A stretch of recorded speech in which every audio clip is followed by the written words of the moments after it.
ये जो आतंकवादी है, ये नक्सलवादी है, उनके पास शस्त्र और बारूद कहां से आता है?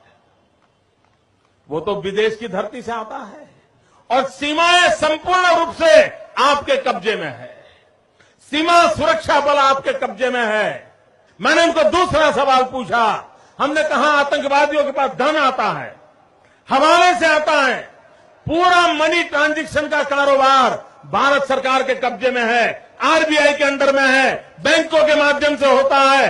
क्या प्रधानमंत्री आप इतनी निगरानी नहीं रख सकते कि ये जो धन विदेश से आकर के आतंकवादियों के पास जाता है आपके हाथ में है, आप उसको क्यों नहीं रोकते हैं?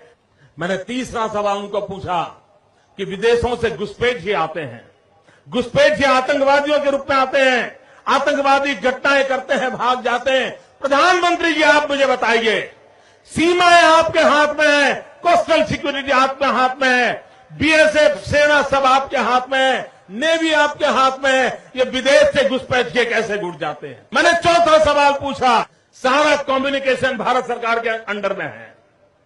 कोई भी अगर टेलीफोन पे बात करता है, ईमेल भेजता है, कोई भी कम्युनिकेशन करता है, भारत सरकार उसको इंटरप्ट कर सकती है।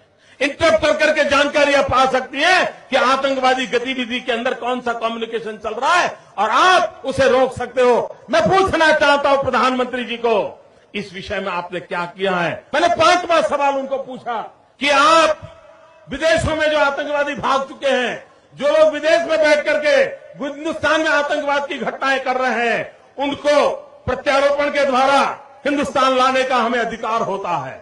आपकी विदेश नीति में वो क्या ताकत है? एक बार इन पांचों चीजों पर कुछ करके दिखाइए, आतंकवाद जड़ मूल से उखड़ जाएगा। राज्यों के अधिकार हथिया करके राजनीति के करने के खेल छोड़ दीजिए। भाइयों बहनों, दिल्ली की सल्तनत के पास मेरे इन सवालों के जवाब